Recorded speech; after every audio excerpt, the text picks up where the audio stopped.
Қайырлы күн, сіздермен бірге Жас Инсайт бағдарламасы. Мен Назерке Маратқызы.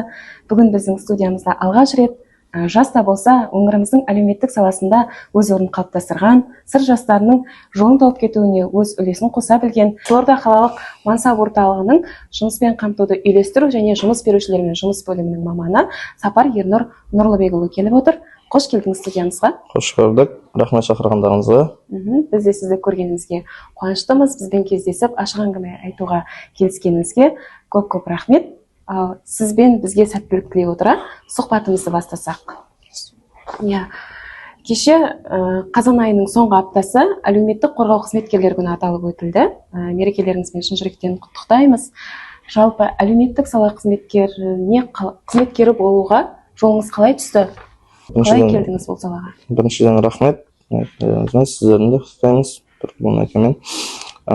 Бұл салаға мен 2022 жылы бұрынғы жұмыспен қамту орталығына барып, өз мамандығым бойынша жұмыс іздеу барысында жастар практикасы бағдарламасын естіп, сол бағдарламамен сол мекемеде бірдің жұмыспен қамту орталығында жұмыс істеуге келісіп, сол жақта жастар практикасын өттім.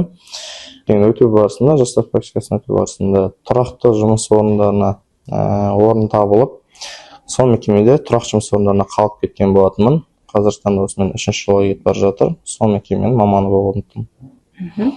Керемет.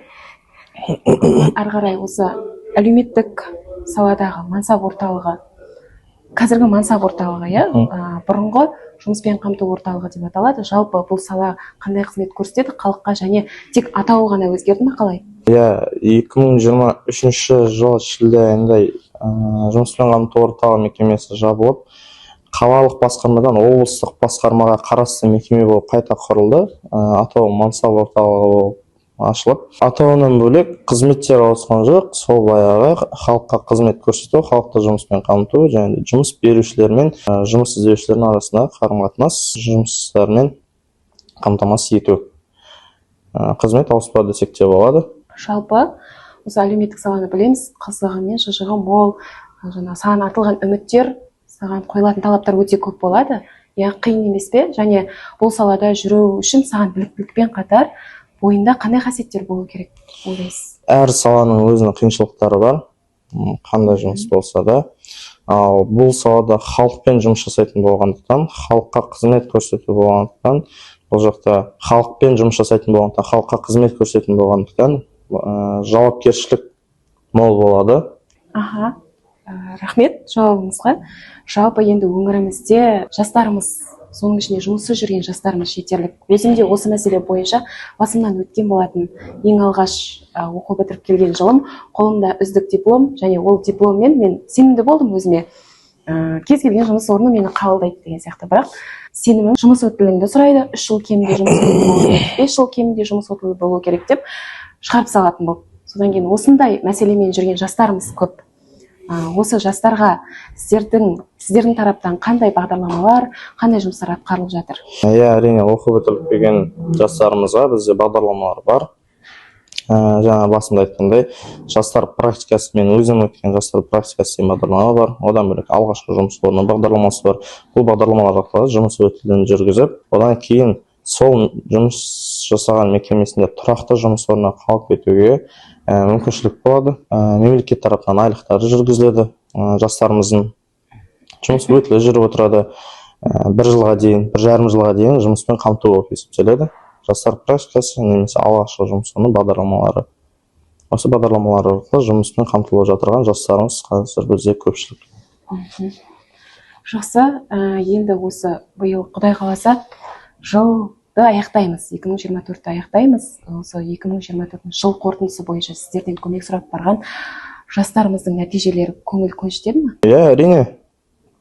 Қазіргі таңда тұрақты және де бағдарламалармен жұмысқа қамтылған жастарымыздың саны бізде 2000-ға жуық болып келеді.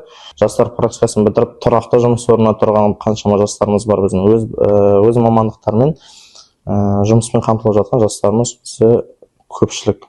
Жақсы, енді тағы да бізде мемлекет тарапынан жұмыссыз жастарға болсын, өз кәсібін ашқысы келетін жастарға болсын, бағдарламалармен қамтылғаны белгілі.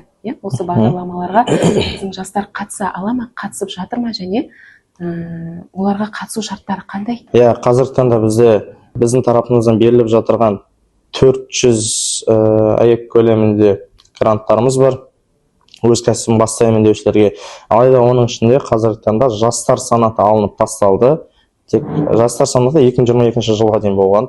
2022 жылы сол грантпен өз кәсібін бастаған жастар өте көп. Ал қазіргі таңда бізден басқа мекемеде агрокредит деген мекеме бар бізде. Сол жақтан 2,5% несие алып өз кәсібін бастап жатқан жастарымыз да жетерлік.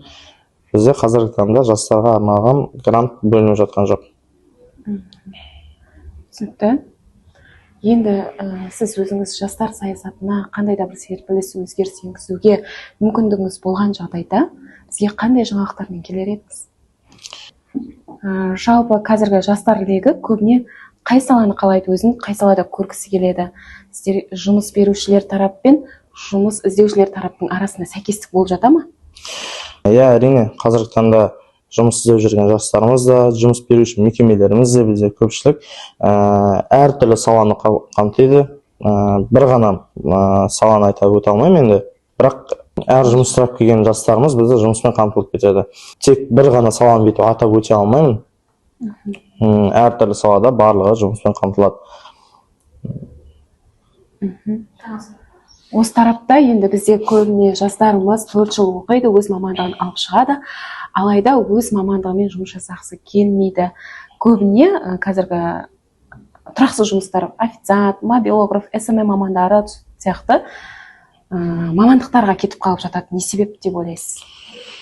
Қазіргі жастарымызға ол берілген мүмкіншілік деп ойлаймын. Шынымен де ол жастардың өзіне де байланысты ғой. Ол өз мамандығына қалай түскеніне байланысты. Ол өз мамандығына жай әшейін барып тек грант болса болды, немесе оқуға түссем болды деп түсіп кетіп жатқан жастарымыз да бар. Солайынан түсіп кетіп жатқан жастар ол деген, әрине, ол өзін сүйіп таңдамаған мамандығы бойынша жұмыс жасағысы келмейді, әрине. Шыны керек, осы тарапта көп жастарға жалақының жетіспеушілігі, жалақының аздығы шығар деп ойламайсыз ба? Ол да бар. Оқуын жаңа ғана бітірген жастарға мекемелер көп айлық бермеуі мүмкін, бірақ өз мамандығының маманы болып, еңбек өтілін жақсы жинаған жағдайда соған сәйкес айлық беріледі. Өзіне де байланысты ғой, әр адамның. Қалай жұмыс жасайсың, соған сәйкес айлық аласың. Әр адамның өзіне байланысты деп ойлаймын енді. Қалай жұмыс жасайсың, соған байланысты айлық аласың. Рахмет жауаптарыңызға. Енді сіз өзіңіздің салаңыздың маманы ретінде, тәжірибелі қызметкер ретінде біздің жастарымызға қандай да бір ақыл кеңесіңіз, ұсынысыңыз болса, мархабат. Қазіргі жастарға айтарым мен деген тек қана тек грант үшін немесе тек стипендия үшін ғана оқуға түспей, өзің қандай өзіңді болашақта кім ретінде көресің, тек соған ғана оқуға түсуді мен айтар едім. Грант, стипендиямен ертең сен өзіңді асырай алмайсың. Оқу бітіргеннен кейін де одан өмір болады, бақыт болады. Бір стипендия үшін ғана өзіңнің болашағыңа балта қою деп ойлаймын. Өзіңнің сүйіп, өзіңді болашақта көретін мамандыққа түсіп, және де сол салада соңына дейін бару үшін жұмыс жасау керек, сол үшін оқу керек. Қазіргі таңда біздің Мансаб орталығы сол бағдарламалар арқылы жастарды жұмыспен қамту бағдарламалар арқылы жұмысқа жіберумен айналысқандықтан біздің мекемеге келіп көмек сұрап, болмаса еңбек KZ деген бізде портал бар. Сол портал арқылы да жұмыстар қарастырса болады. Еңбек KZ порталына Қазақстан бойынша барлық бос жұмыс орындары жарияланады. Бағдарламалар болсын, немесе тұрақты жұмыс орындары болса да сол сайттан көрінеді. Сол жақтан кіріп жұмыс беруші мекемелермен сөйлессе де болады. Еңбек KZ порталы деген бар бізде. 2021 жылдан бастап жұмыс жасап тұр ол портал бізде. Сол портал арқылы жұмыстар қарастырса болады. Өте керемет. Ал енді бүгінгі сұхбатымыз сізге де бізге де пайдалы болды деген ниетпен сұхбатымызды аяқтаймыз. Ернар Нұрлыбекұлы келгеніңізге көп рахмет. Ал енді қоғамдық мәселелерге жаңа көзқараспен қарайық деп бүгінгі бағдарламаны аяқтаймыз. Сіздерге рахмет.